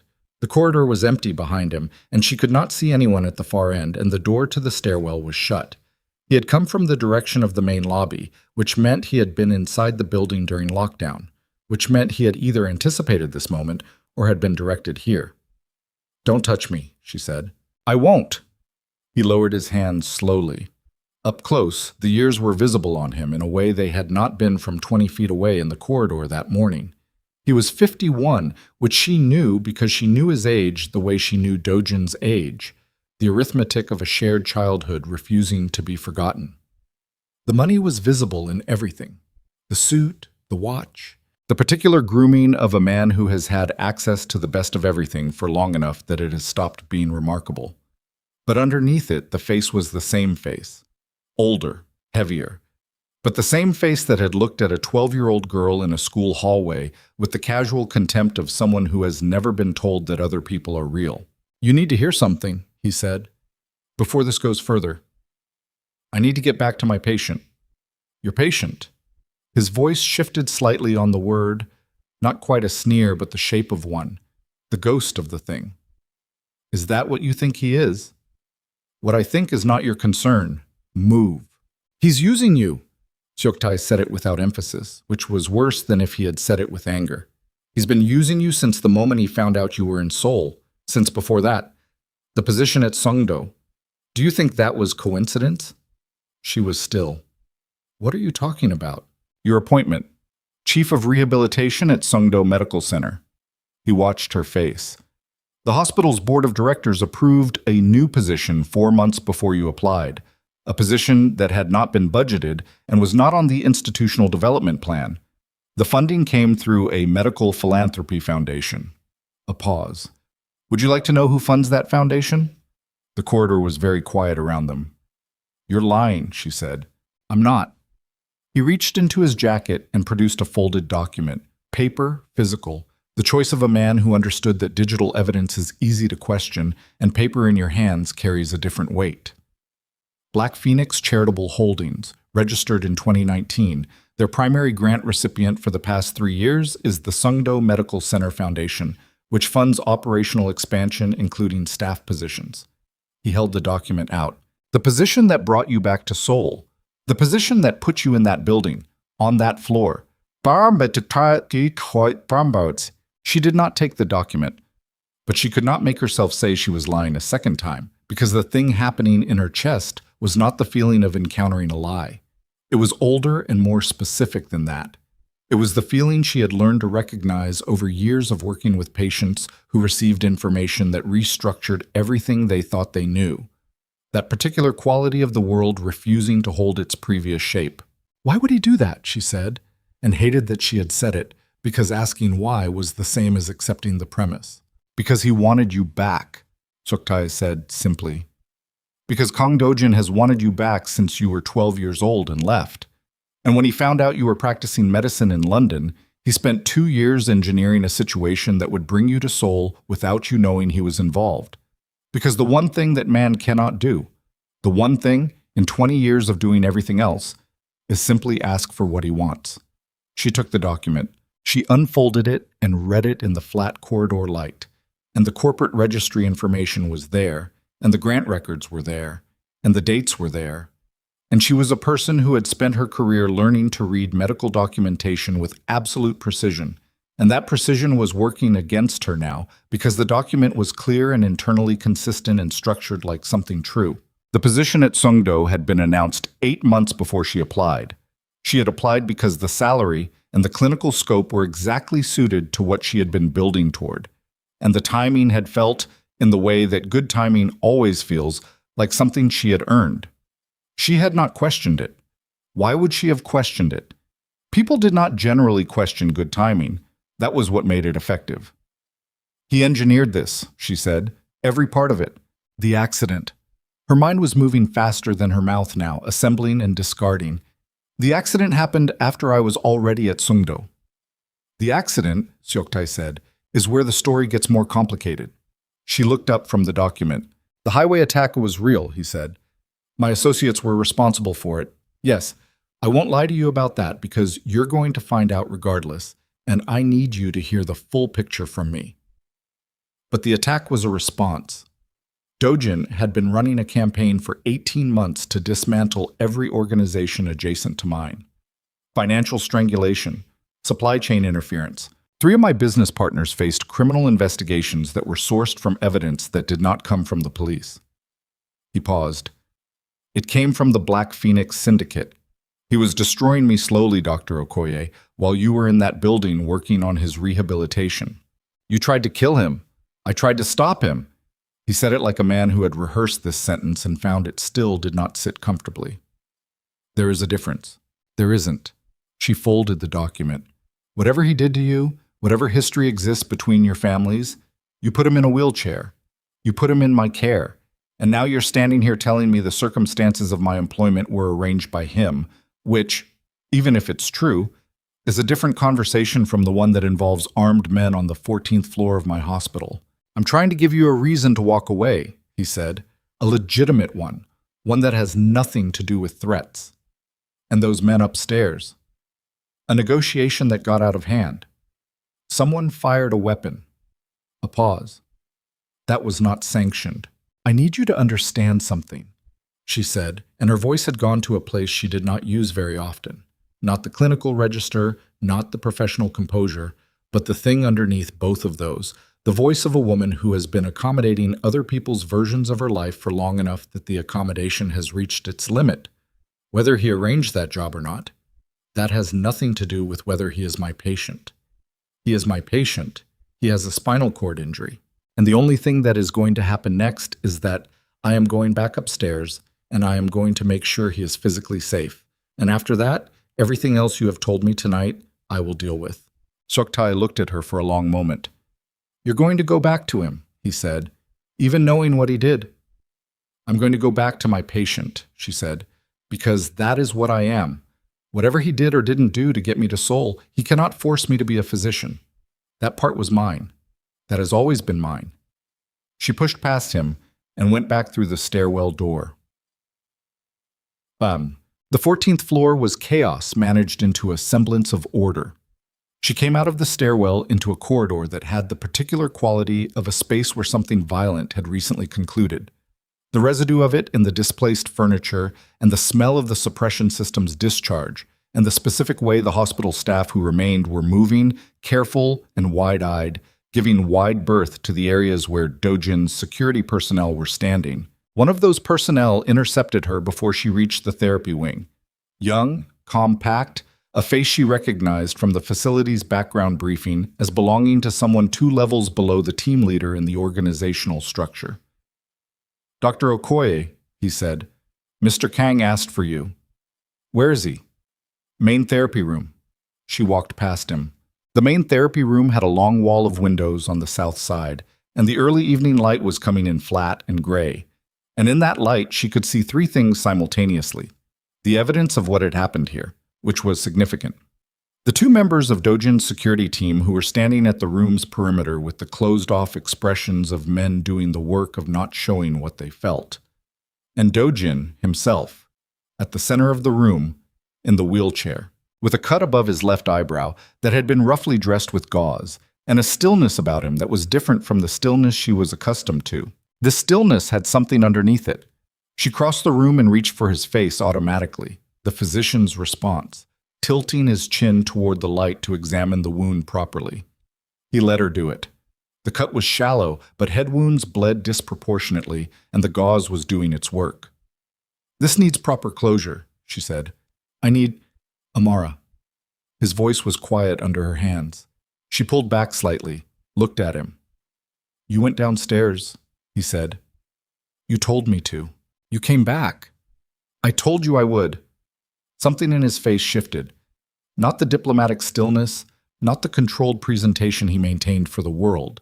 Something beneath that layer, something she had seen once before, on a day in a school courtyard, when a 14-year-old boy had stood over the person who had pushed her to the ground and looked at his own hands with the expression of someone discovering something about themselves they did not entirely know how to hold. Seoktae was downstairs, she said. He went still in a different way. He was waiting for me, she said. In the service corridor, he gave me documentation. She watched his face. About the Sungdo position, about Black Phoenix Charitable Holdings, about how the job I applied for came to exist. The silence in the room was complete. His security personnel were at the perimeter, and for all practical purposes, they were alone in the center of it, and the gray evening light lay across the space between them, and he did not look away from her, and he did not speak, which was, she had learned, its own kind of answer. Is it true? She said. A moment. Yes. One word, flat and undefended. He did not follow it with explanation, did not add context or qualification, did not do any of the things that people do when they are trying to manage how a truth lands. He simply said it and let it stand. She sat down on the edge of the therapy bench across from him, because her legs had decided without consulting her that standing was no longer the right choice. She sat and looked at the floor for a moment, and let the information settle into the architecture of what she knew, fitting itself into the spaces between things she had not questioned because good timing does not make you suspicious. And she had not wanted to be suspicious, and that was its own confession. You built a job, she said. For me. In the right hospital, with the right scope. You built it 4 months before I applied, so it would look like it had been there waiting. Yes. And then you arranged to become my patient. A pause. No. His voice changed slightly. The accident was not arranged. That part, Seoktai told you correctly. His people were responsible. I did not engineer being in a wheelchair. The flatness in his voice had something underneath it that was not quite pain and not quite anger, but occupied the territory between them. But you knew I was at Songdo, she said. When they brought you in, you knew. I had known for 4 years where you were. You let them bring you to my hospital. I chose it. A beat. Out of every facility that could have handled my care, I chose it. Yes. She looked at him. He looked back. The cut above his eye was still seeping slightly around the gauze, and there was dried blood along the line of his jaw where the gauze hadn't reached, and he sat in the wheelchair with the wreckage of the past hour visible on him, and did not attempt to be anything other than what he was. Why didn't you just contact me? She said, and it was the same question she had asked him weeks ago in the consultation room, but it was a different question now, carrying different weight. 4 years of knowing where I was. You could have walked, could have sent a message, could have done anything, Dojin. Why this? Because. He stopped, started again. Because the last time I reached for something directly, I built a criminal empire and destroyed 24 competing organizations and accumulated enough power to remove any threat to anyone I cared about, and none of it brought you back. None of it was the right mechanism. He looked at his hands in his lap. I know how to make things happen. I know how to construct circumstances. I don't know how to ask. I have never known how to ask. The honesty of it was more disarming than she was prepared for. She thought about what Seoktai had said. The one thing that man cannot do is simply ask for what he wants, and recognized that Seoktai had said it as an indictment, and it was also just a fact, and facts did not automatically carry moral weight in one direction. You violated my professional autonomy, she said. You created the conditions of my employment without my knowledge. That is a serious thing, Dojin. I need you to understand that I am not dismissing it. I know. And I need you to understand that I'm not walking away from your care because of it. And I need you to also understand that my reasons for staying have nothing to do with what you built or didn't build. She looked at him steadily. I'm staying because you have a real injury and a real chance, and you are genuinely my patient. That part is true, regardless of how it started. And the rest, he said, between us. I don't know yet, she said honestly. I need time with it. He nodded once, the nod of a man who expected to wait and had made peace with waiting. She stood up and came to him and gently pulled the edge of the gauze back to examine the cut properly. His eyes tracked up to her face. From this close, she could see the exhaustion in him, not the physical exhaustion of the session that had preceded the attack, but the other kind. The kind that comes from years of holding too much in a body that was never designed to hold it alone. This needs 2 sutures, she said. Maybe 3. I'm going to get the kit. Amara. She paused. I'm sorry, he said. For the job. For all of it. I know I should have done it differently. I knew it then. I did it anyway. She looked at him for a moment. I know, she said. I know you did. She went to get the suture kit, and in the corridor she passed the 2 security personnel who did not meet her eyes. And she passed the area where the suppression discharge had left a white residue on the floor. And she thought about a man who had learned love entirely as logistics, as construction and protection, and the engineering of circumstances. Because no one had ever taught him the simpler form of it, and she thought about what it meant to know that and still be angry about it. And she let herself be both things simultaneously, because that was the honest version of where she was. She was almost at the supply room when her phone buzzed. She looked at the screen. It was a text from a number she did not recognize. A different number from the original threat call, different from Minji's compromised device. The text contained 4 words and an image file. The 4 words were, check your hospital email. She opened the email application with a feeling in her hands she recognized as the preliminary state of something she was about to not want to know. The email had been sent to her professional address from an anonymous routing service. The subject line was blank. The body contained a single attachment, a video file, hospital security camera footage by the resolution and timestamp format, dated 6 weeks ago, 2 days before Kang Do-jin had been admitted to Sungdo Medical Center. The footage showed the hospital's main server room. And in the server room, visible for 11 seconds before the camera angle shifted, was a man she recognized, Not Seok Tai. Not anyone from the rival syndicate. It was Director Lim Byung-chul, the head of the hospital's medical board. The man who had approved her appointment.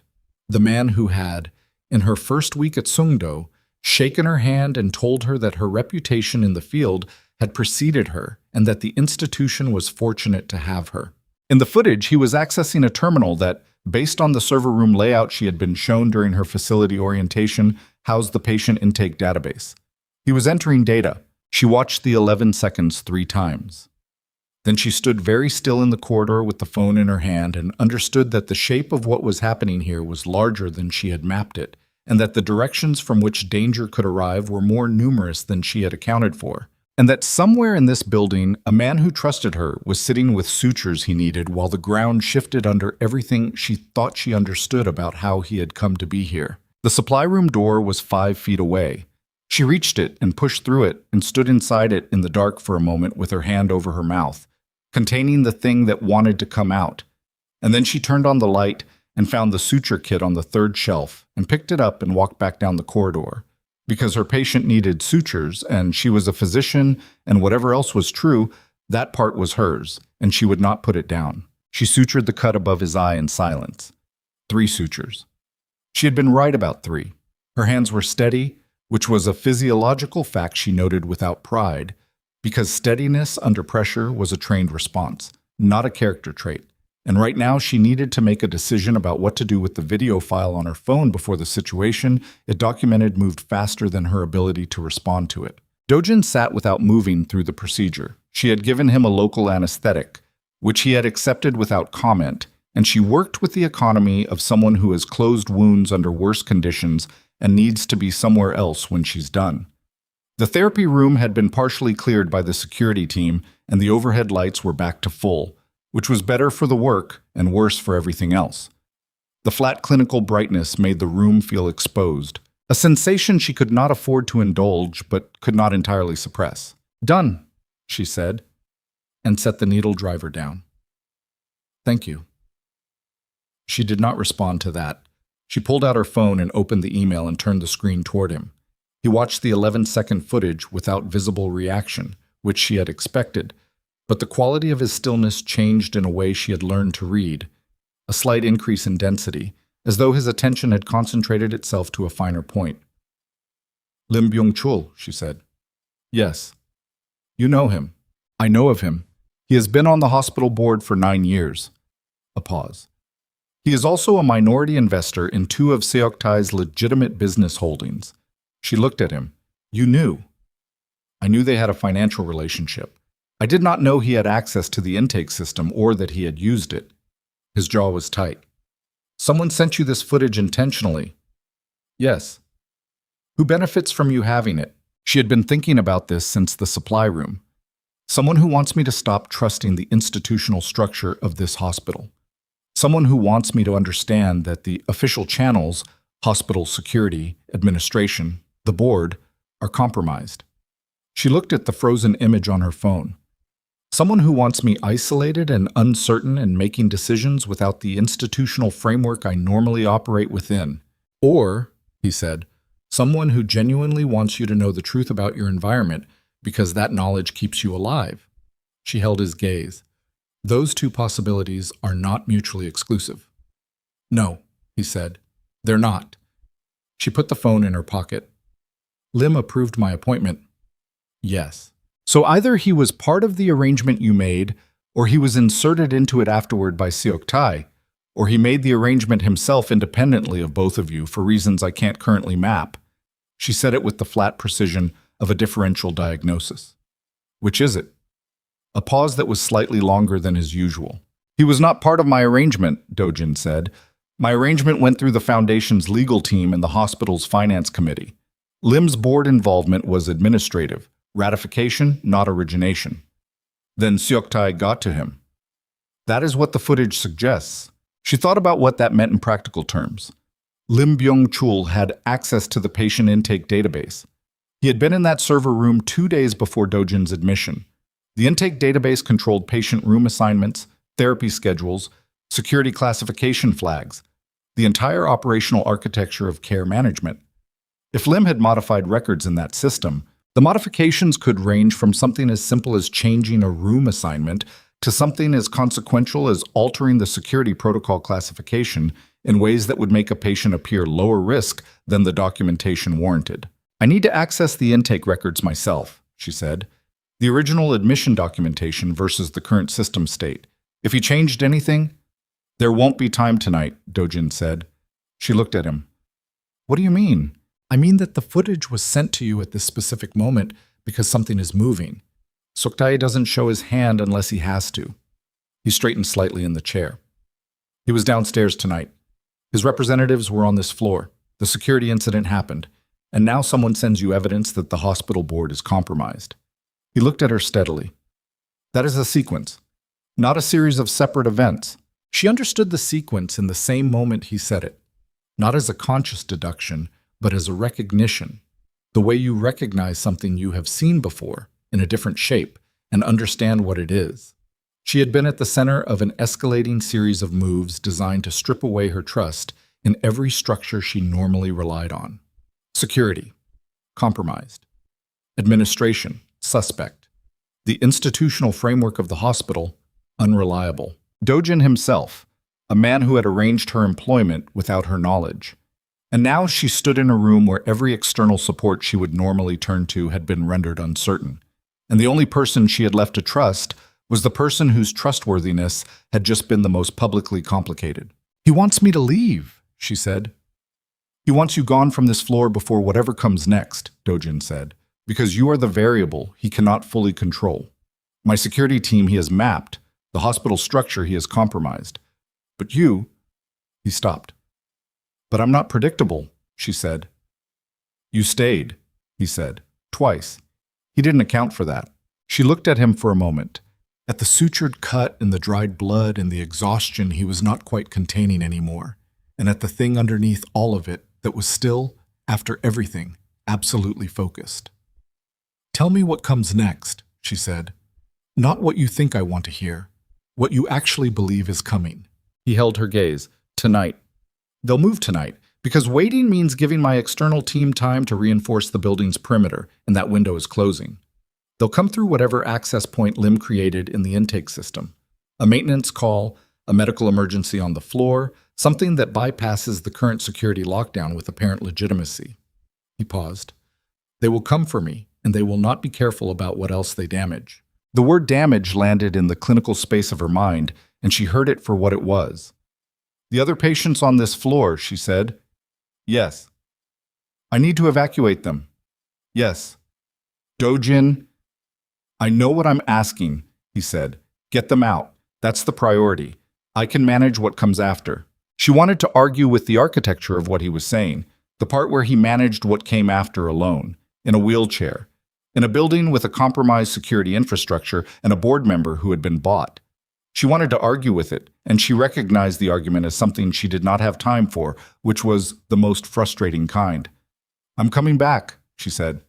"I know," he said, and then more quietly, "I'll be here." Botim, the rehabilitation unit, had 11 other patients. She moved through this floor with the speed of someone who has run emergency evacuations in hospital settings and knows the difference between the panic that slows everything down and the urgency that sharpens it. She found the floor's senior nurse, a steady man named Tae Young, who had been doing this work for 20 years, and whose face, when she told him they needed to move patients to the lower floors on a precautionary basis, arranged itself into professional readiness without requiring an explanation she didn't have time to give. "Non-ambulatory first," she said.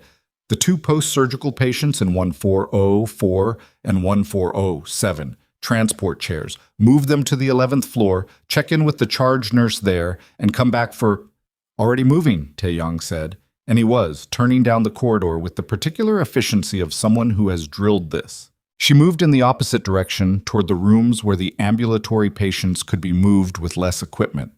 It took 17 minutes, which was too long and was also the fastest it could physically be done. And in those 17 minutes, she was aware at all times of the room at the end of the corridor where Do-jin sat with his security team, the awareness of it like a pressure at the back of her skull that she could not relieve. The last patient, a retired man, Park Sung-il, 67, recovering from a hip replacement, good-humored and entirely unbothered by the evacuation because she told him it was a precautionary measure related to a maintenance issue, was out of the unit and into the elevator when the main corridor lights went out. Not a flicker, not a surge, a clean cut. Emergency lighting came on immediately, the dim red-tinted backup system painting the corridor in a color that did nothing good for the human autonomic nervous system. She was 30 feet from the therapy wing entrance. She ran. The therapy wing door was still operational on the emergency system, and she pushed through it, and the emergency lighting here was slightly better. 2 functioning strips along the ceiling rather than 1. And she could see the doorway to the room where Dojin was, and she could see that the door was open, which was wrong. It had been closed when she left. She went through it at speed and stopped. The room was occupied by more people than it had been. Dojin's 2 remaining security personnel were in the room, both on their feet. Dojin was in the wheelchair, at the center, which was where she had left him. And in the room with them were 3 men she had not seen before, not the bland-faced professionals from the earlier intrusion. Something different, something that registered as different even in the first second of assessment. These were men who had come with a specific task and were in the process of being prevented from completing it by 2 security personnel who were significantly outnumbered. The calculation happened in her in the space between one heartbeat and the next. She did not go back through the door. She went left, to the equipment rack along the wall, because she had worked in this room for 4 weeks and she knew where everything was, and she took hold of the metal balance bar that had been dislodged from its mount during the earlier incident and was leaning against the rack, and she put herself between the nearest of the 3 men and Dojin's wheelchair with the bar held in both hands, and her weight distributed the way she had learned in the self-defense course she had taken in her 2nd year of residency after a violent patient encounter that she had never fully discussed with anyone. "Back up," she said. The man nearest to her looked at her the way people look at an obstacle they had not accounted for, with a specific quality of recalculation.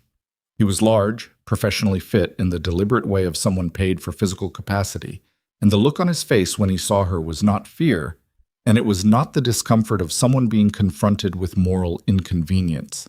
It was a simple update to his problem set. "Dr. Okoye," Dojin's voice from behind her. "Move back." "No." "Amara." "I am not moving," she said, and meant it with every fiber of the professional discipline that had held her together for the past 4 hours. And underneath that discipline was something rawer and less trained. The thing that had lived in her since she was 12 years old and had learned, from the example of a quiet boy who sat down next to her without being asked, that the correct response to this specific situation was not to calculate the odds, but to be the wall. The man moved. She moved with him, which surprised him enough that his first attempt to get past her was redirected, and in the space that created, Dojin's nearer security personnel came forward, and the geometry of the room changed rapidly and violently. And what followed was the kind of close-quarters physical chaos that she had no training for beyond surviving it, staying on her feet, keeping her position, not giving ground. She took an impact to her left shoulder that she processed as information rather than pain, because the pain was there, but it was behind glass, accessible but not immediate. The same mechanism that let surgeons work through exhaustion. She used the bar once, effectively, and the sound it made was one she would reassess later when she had the space for it. The room was loud, and then it was not loud. The silence that followed had a specific quality. The silence of something that has been going very fast and has stopped. She was still standing. Dojin's 2 security personnel were standing. 2 of the 3 men who had entered were on the ground. The 3rd was being held by the taller of Dojin's team with the concentrated efficiency of someone who has resolved a situation and moved to the management phase. She became aware gradually that she was breathing in the short, deliberate way she used when managing pain. The left shoulder. She would need to assess that. "Amara." Dojin's voice close, and she realized his wheelchair had moved during the conflict, and he was now 6 feet from her rather than 15. "Look at me." She looked at him. "Are you hurt?" "Shoulder," she said. "I don't think it's structural." His jaw was hard and his eyes had a quality she had not seen in them before. Not the controlled distance, not the deliberate calm, but something with more heat in it, something that was closer to the things she imagined had existed in a 14-year-old boy standing over someone who had put her on the ground. "I told you to move back," he said. Yes? She said. You didn't. No. They looked at each other in the emergency lighting, and the room smelled of the physical encounter and the suppression system discharge from the earlier incident and the flat industrial smell of the emergency lamps. And his hands were on the wheels of the chair in the position of someone who had spent the past 3 minutes unable to do what every instinct in him demanded, and who was managing the residue of that with imperfect success. Don't ever do that again, he said. I'll consider it, she said. He made a sound that was not quite a laugh and not entirely not one either. She turned to the security personnel who was managing the third man. Hospital security and the police need to be here now. Whatever privacy considerations, already called, the personnel said. They're in the building. And Lim Byung-chul, she said. Director Lim needs to be taken care of, Dojin said, and the phrasing was deliberate in a way that made her look at him. Legally, she said. Lim Byung-chul needs to be taken care of legally. A pause. Yes, he said. That's what I meant. She did not entirely believe that was what he had meant, and they both knew it, and she held his gaze until she was satisfied that the correction had landed as a real instruction rather than a polite acknowledgement, and then she looked back at the room they were in. The shoulder was beginning to clarify itself from information into pain, which meant the adrenaline was metabolizing. She had 12 minutes, approximately, before her body began presenting a full accounting of the past several hours. Her phone buzzed. She looked at it without removing it from her pocket, then took it out. It was a text from a number she recognized. The external line for Dojin's organizational second-in-command, a contact she had been given at the start of his admission as an emergency communication channel and had never used. The text read, Investigative team has the highway footage, full chain of evidence. Seoktae, Lim, and 3 others. Moving to secure them now. Dojin needs to know. Seoktae is not going to let them take him. She read it twice, showed it to Dojin. He read it once, and then looked at the door. He's still in the building, Dojin said. Not a question. The sound of it, the specific quality of how he said it, was unlike anything she had heard from him before. Not cold, not controlled, not the diplomatic iron that he normally managed everything with. This was something that had been held for a very long time in a container that was no longer sufficient. She understood the implication of it. The investigative team moving to secure Seoktae meant Seoktae had approximately minutes before the window closed. A man with his resources and his history did not get taken quietly.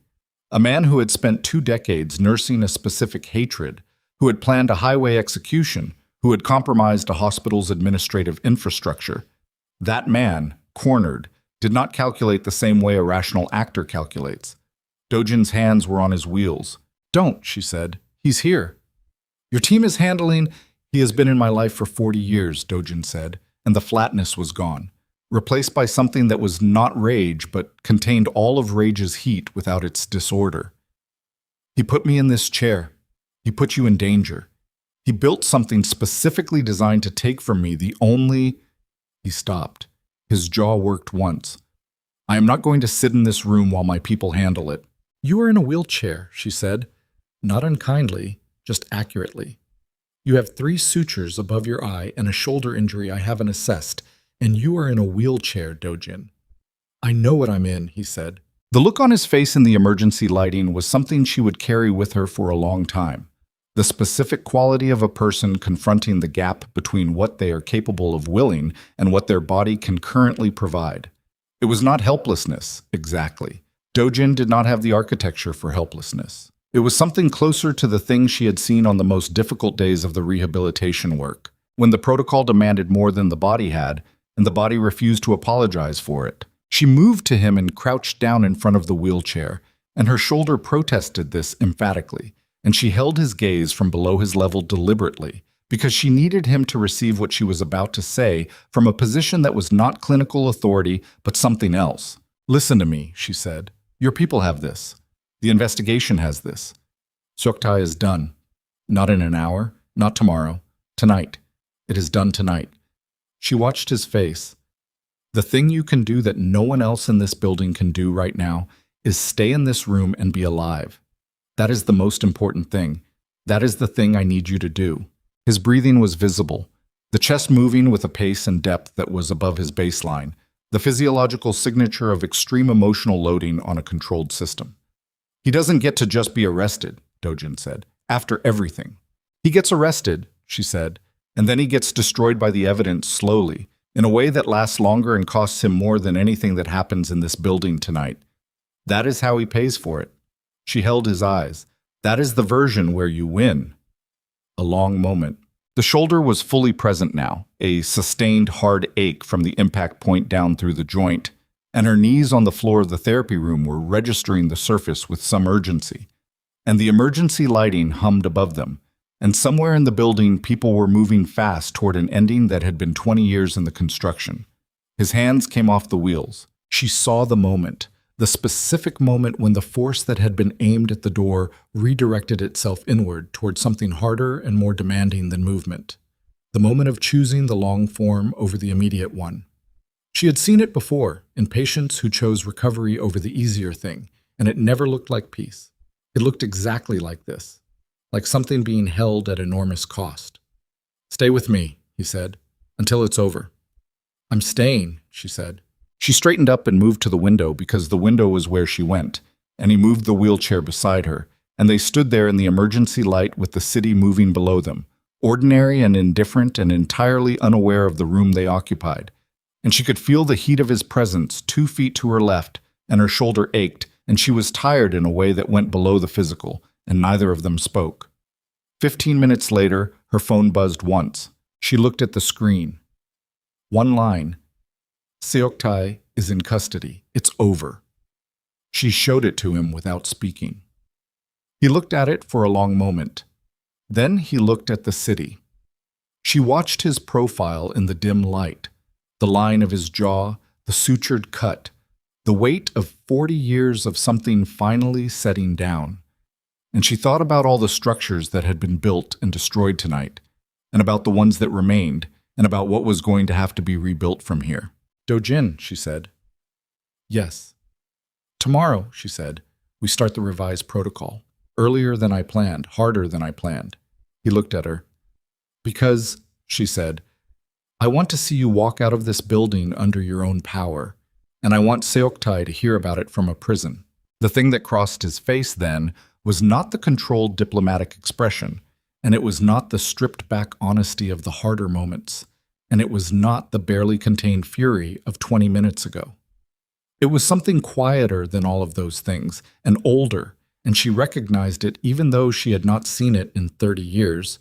The expression of a 14-year-old boy who had sat down next to a frightened girl and discovered, for the first time in his life, that something he did had made another person less alone. "Yes," he said.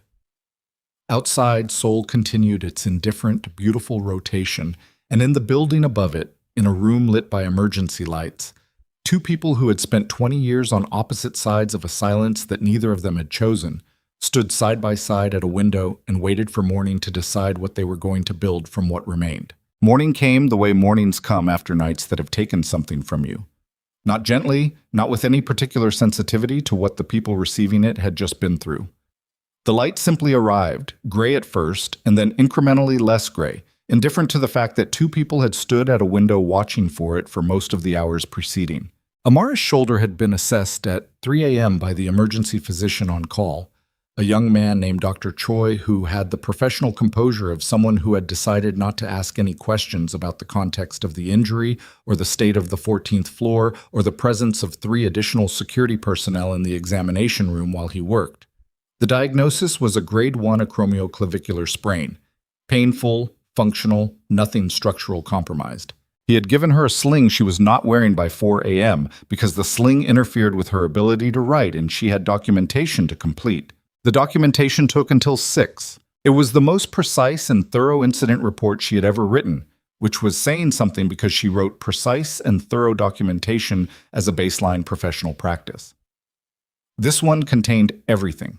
The phone call, Min-ji, the footage of Lim Byung-chul, the corridor encounter with Seok-tae, the intrusions, the sequence of events in the therapy room. She wrote it the way she would have presented a complex case at a clinical conference, without editorializing, without emotional inflation, with the specific discipline of someone who understands that the most devastating thing a document can do is simply be accurate. She sent it to the hospital's legal team, to the external investigators whose contact information Do-jin's organizational second-in-command had provided, and to a journalist she had known for 11 years who covered healthcare policy and institutional corruption, and who she trusted to understand the difference between a story that needed to be told carefully and one that needed to be told now. Then she sat for a moment in the quiet of her office in the early morning, with the city beginning outside the window, and she let herself be tired. Director Lim Byung-chul was taken into police custody at 7:15 a.m. at his home in Mapo District. She learned this from the investigative team's contact, who sent a brief factual summary to the secure line Do-jin's organization had established for the night's communications. The summary also confirmed that Han Sok-tae had been arrested at 11:47 p.m. the previous night in the hospital's basement parking structure, where he had apparently been waiting with a specific intention that the custody of 3 of his associates and the arrival of an investigative team had interrupted. The charges were enumerated in the summary with the dry bureaucratic thoroughness of official documentation, and they were extensive, and they included conspiracy to commit murder, criminal organization activity, bribery of a public official, and a list of financial crimes that would take prosecutors the better part of 2 years to fully untangle. She read the summary twice, then she put her phone down and looked at the window and said nothing, because there was nothing to say that the silence did not already contain. Minji came to her office at 8. She stood in the doorway with the expression of someone who has spent the night deciding whether they are going to be allowed back through a door. And Amara looked at her for a moment and then said, "Come in, close the door." Minji came in and closed the door and did not sit down, which Amara understood as the correct instinct. This was not a conversation for the comfortable posture. "My brother," Minji said. They said, "The investigators are aware of the coercion," Amara said. "I included it in the documentation. What was done to you has a name, and it applies to this situation." She paused. "That doesn't resolve everything. There will be a process, and it will be uncomfortable. But you are not in the position you were afraid you were in." Minji's eyes were red in a way that had been true for some hours. "I'm sorry, Dr. Okoye. I know you are." I know, Amara said. "I know what you did, and I know why you did it, and I know what it cost you to sit in that chair after I found out and tell me everything." She met the young woman's eyes directly. "That last part mattered. Remember that it mattered." Minji nodded once, with the nod of someone filing something carefully away. "Go home," Amara said. "Sleep. Come back when HR has contacted you, and I will be here for that conversation." Minji went. Amara sat in the quiet of the office for another moment. Then she stood up, put on her white coat, and went to see her patient. He was awake. She had not expected him to be otherwise. He was at the window.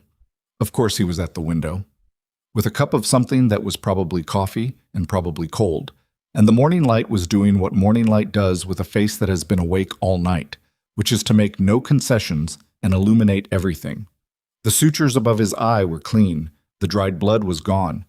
He looked like what he was, a man who had come through something and was still here. She pulled the chair to a position beside the window, rather than across the room, and sat in it and looked at the city with him for a moment before either of them spoke.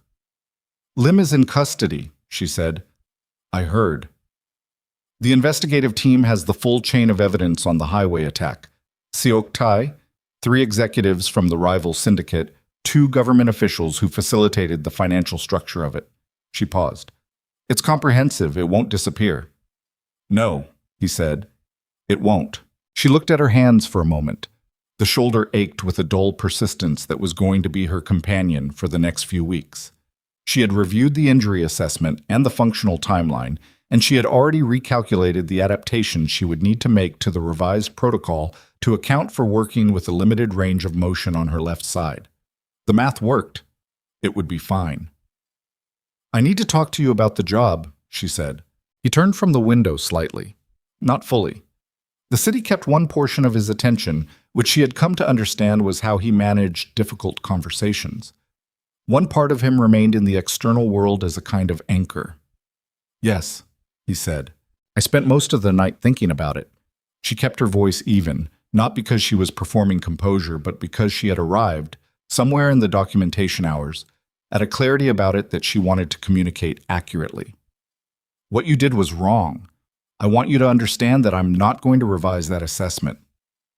You made a decision that belonged to me, whether to come back to Seoul, under what circumstances, in what professional context, and you made it for me without my knowledge. That is a violation of something real. He did not look away from the city. Yes, he said, it is.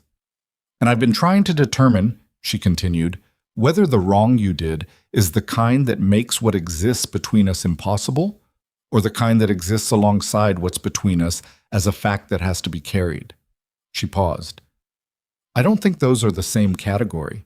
He turned to look at her then, fully. You built me a door, she said, without asking. That's the wrong. But I walked through it, and on the other side of it was my work. Real work, work I chose, work that is mine regardless of what created the opportunity. You cannot unchoose that from me retroactively. She met his eyes. I'm angry about the method. I am not angry about where I am. Something in his face moved with the careful slowness of something that has been held very still for a long time beginning to be released. I didn't know how else to reach you, he said. That is not a justification, it's just the truth of where I was. I know, she said. I've known you long enough to know the difference between deception and a man who only knows one way to build things. She looked back at the city. You build structures. You have always built structures. It's how you love people. You construct circumstances and you put walls between them and the things that would hurt them. You've been doing it since we were 12. A pause. It is not the same as asking. It is not a substitute for asking. But I understand what it is. The city moved below them, beginning its ordinary Tuesday. What do you want? He said. From here. She thought about this question with the seriousness it deserved. I want to finish what we started. Your rehabilitation, the revised protocol, aggressive timeline, all of it. I want to see you on your feet, Dojin. That part doesn't change because of last night. If anything, last night made it more important to me. She paused. After that, I don't know. I think we have to find out what we are to each other when we're not in a crisis. I'm not sure we've ever had the opportunity to find that out. No, he said. We haven't. I'd like the opportunity. He looked at her for a long moment. In the morning light, the years between them were visible and not hidden, and she did not want them hidden. They were what they were, and what they were was the full account of two people who had been shaped by each other's presence and then by each other's absence in ways that neither of them had entirely finished cataloging. So would I, he said.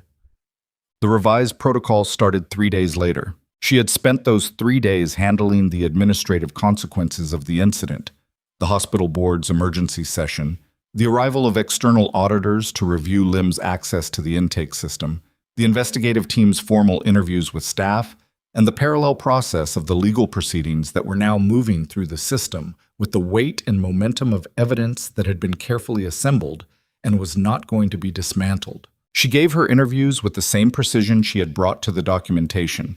She answered every question fully. She did not editorialize. On the second day, she went to see Min-ji in the HR meeting and sat across the table from the institutional representatives and provided a complete and specific account of the coercion Min-ji had been subjected to. And she did this not because Min-ji was without responsibility, but because the complete picture required it. And the complete picture was what the situation deserved. On the third morning, she walked into the main therapy room at 7 a.m. and Dojin was already there, which she had expected, positioned at the parallel bars. He had not been told to position himself at the parallel bars. He had done it because he understood what this session was, and he had chosen to begin it correctly. She set down her bag and came to stand at the far end of the bars and looked at him. Ground rules for the revised protocol, she said. You report pain accurately, not stoically, not dramatized, accurately. If something is a 7, you say 7, not 4. Understood. We work 6 days a week. Sunday is rest, not optional rest. Actual rest. Your body rebuilds during rest, and you have a history of treating recovery time as a deficiency. Noted. And when I say stop, we stop. Immediately. No negotiations, no one more set, no you can push through it. When I say stop, it stops. She held his gaze. Those are not suggestions. Agreed, he said. All 3. She came to stand beside him at the bars. Put your hands on the rails. He did. Weight through your arms. Keep your back straight. I'll tell you when your alignment breaks, and it will break. And that's not failure, that's the work. She checked his hand position, adjusted his left grip slightly. Now, I want you to feel the floor through your feet. You have sensation there. Partial, but it's there. Find it. He was quiet for a moment, his attention directed downward in the focused way of someone trying to locate a signal through interference. There, he said. Good. Hold it. That's your baseline. She stepped back to her position at the end of the bars. Now lean your weight forward, just forward. Don't think about movement yet, just weight transfer. He leaned. She watched his legs, the alignment of his spine, the quality of the effort in his shoulders and arms as they managed what the lower half could not yet fully provide. Hold, she said. He held. His jaw was set and his breathing was controlled, and there was sweat at his temple already, which was the physical honesty of what this cost him, and she watched all of it with the dual attention that she had carried since the first session. The clinician's eye and the older thing, the thing that had known this person when he was a child, and had spent 30 years accumulating the understanding of what he was made of. He was made of something that did not break. Relax, she said. Come back to center. He came back. Breathed. Again, she said. 6 weeks passed, the way intensive rehabilitation weeks pass. In the specific rhythm of work and rest and incremental measurement, progress visible only in aggregate because the daily units were too small to trust individually. She had learned this about the work in her first year of practice and had never stopped finding it difficult. The patients required to hold the long view when the short view offered almost nothing. Dojin had learned it too, she thought, somewhere in the 3rd week when the daily progress stopped feeling like enough, and he had sat in the wheelchair after a session and been quiet in a way that was not his usual controlled quiet, but the more difficult variety, the kind that has frustration running under it. She had sat with him then and not offered reassurance, because reassurance was not what the moment required. What it required was the truth, which was that this was exactly where they expected to be, and that exactly where they expected to be was insufficient, and that the insufficiency was not failure. It was the necessary shape of the thing, and moving through it was the only mechanism that existed. He had not asked for comfort. He had listened. He had come back the next morning. In the 5th week, something shifted. It happened on a Thursday, which later struck her as appropriate given that Thursdays had been where most of the significant things in this particular story had taken place. She was at the end of the parallel bars, watching him work through the weight transfer sequence they had refined across 4 weeks of daily repetition. And he was further into the sequence than he had been, his weight forward, and then further. And then the thing that she had been calibrating the protocol toward happened. His right leg moved, not much. 4 inches of forward displacement. The hip flexor engaging with the asymmetrical compensation they had been correcting for 3 weeks. But the leg moved under his own initiation, under his own neurological signal breaking through the interference of the injury and arriving at the muscle with enough force to produce observable motion. She said nothing. She watched him feel it, the moment when he registered what had happened, the slight change in his breathing, the quality of attention that shifted in his face from effort to something that was not yet certainty but was in the neighborhood of it. He looked at her. She looked at him. Again, she said, and her voice was level, because this was the work, and the work required level, and also because the thing happening in her chest was not something she was going to perform in this room. He did it again. 6 inches this time. They worked for 40 minutes past the scheduled end of the session, and she let it run because the protocol was a tool, and tools served the work and not the other way around. And when she finally said stop, it was because she could see the fatigue accumulating past the productive threshold, and going further would cost them more than it gave. He was drenched. The physical accounting of the session was visible on him entirely. The sweat, the effort tremors in his arms from the bar work, the controlled breathing that was managing a body that had been pushed to its current limit and was being asked to remember that the limit was not fixed. Thursday, she said, 3 weeks. He looked at her, understanding what she was saying, ending. If the trajectory holds, she said carefully, if you continue to do this work at this standard, 3 weeks. He was quiet for a moment, then, walking? Walking, she confirmed, with the bars first, then we'll see. She watched him hold that information. Not with visible joy. He was not a man who arrived at joy easily, and she had stopped expecting it in its conventional form, but with the quality of a person who has been told something true and is allowing it to settle into the part of themselves that knows the difference between what they want to be true and what is. "All right," he said. It was the most inadequate possible response to the moment, and it was also exactly right. 3 weeks and 2 days later, on a Saturday morning, when the rehabilitation unit was quieter than usual, Kang Do-jin walked the length of the parallel bars without stopping. It was not elegant. Nothing about early recovery ambulation is elegant. The gait was compensated and the pace was slow, and the effort of it was written on every visible surface of him. The labor of a man commanding a body that was relearning its own instructions from the ground up. She stood at the far end of the bars and watched him come and did not say anything and did not move until he reached her. He stopped, breathing. She looked at him from 2 feet away, and the morning light was coming through the south windows, and his hands were on the rails, and his face was the face of someone who has just paid an enormous price for something that was entirely worth it. "Good," she said. He laughed.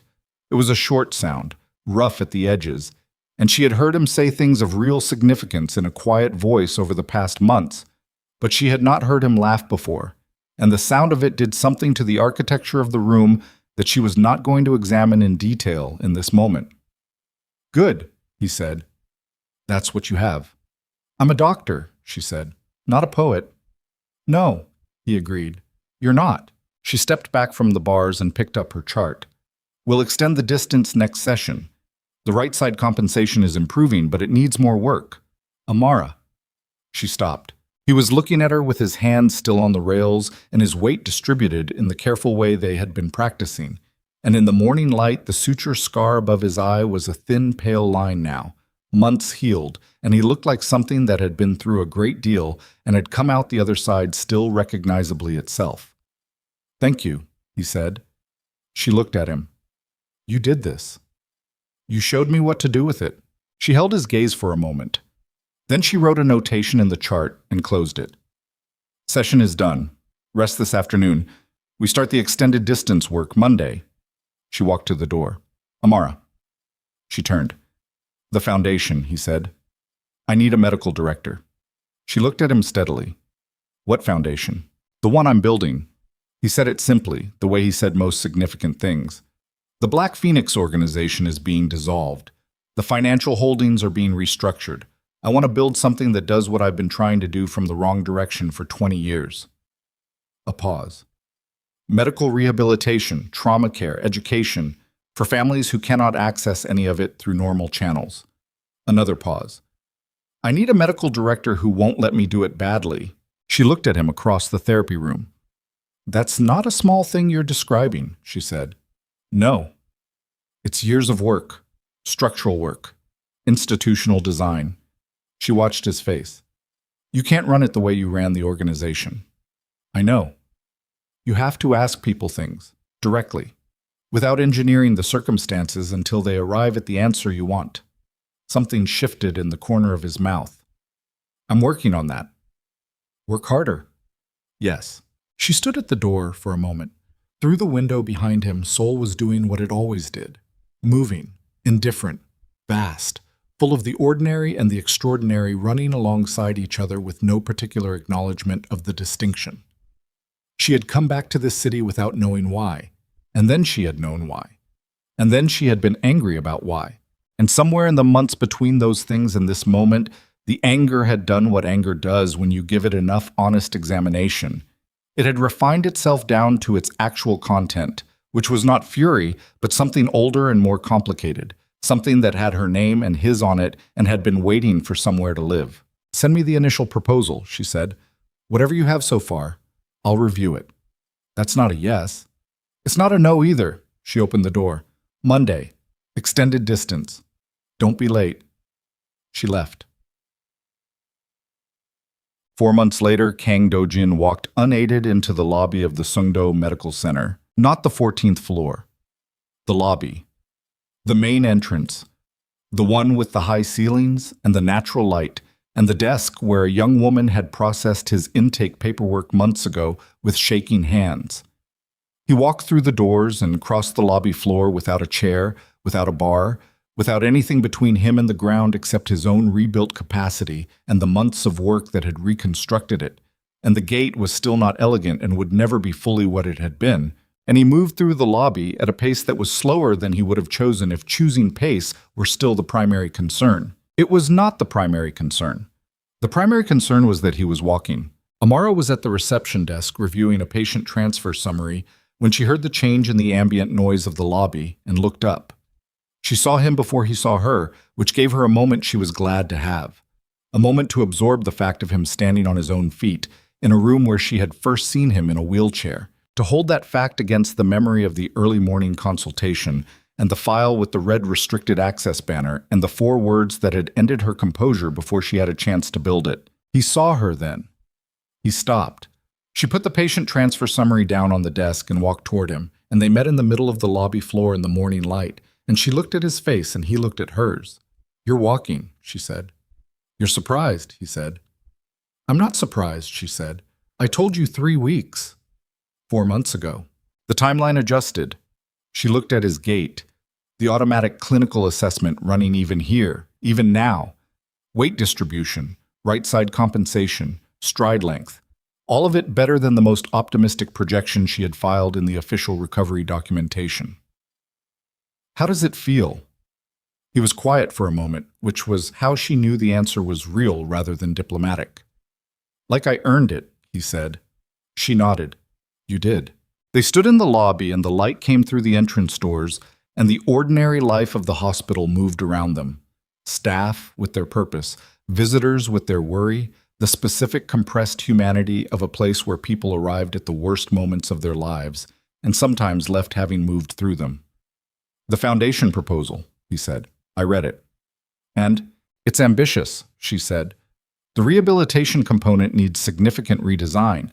The trauma care framework is better, but it has gaps in the rural service model." She paused. "The education funding structure is good. That part you built well. So you'll help me fix the rest." "I'll be the medical director," she said, "under specific conditions." "Name them." "Every major clinical decision comes to me. Not for approval, for leadership. I lead the medical program. Not you, not a committee you've constructed." She watched his face. "You build the structure. I decide how medicine gets practiced inside it." "Yes." "And no more engineering," she said. "If you want something, you ask, directly, in words." A pause. "That condition is more difficult than the others." "I know," she said. "It's still the condition." He looked at her for a moment in the morning light of the lobby, the thin scar above his eye, the face that had aged into something she had not expected to find recognizable and found every day more recognizable than the day before. "Will you keep your promise this time?" he said, quietly. The same cadence as the first morning in the consultation room, but different. The weight had shifted in it. The old accusation replaced by something that was part request and part the simple acknowledgement of the fact that they were here, both of them, still. She looked at him. "This time," she said, "forever." He reached out and took her hand, and she let him, and neither of them said anything else for a moment, because there was nothing that needed to be said. The lobby moved around them, and the city moved outside, and the morning was ordinary and sufficient and entirely enough. And the boy who had once sat down next to a frightened girl and decided without explanation to be the wall was standing on his own feet in the light. And the girl who had disappeared and come back and disappeared in other ways and come back again was standing next to him.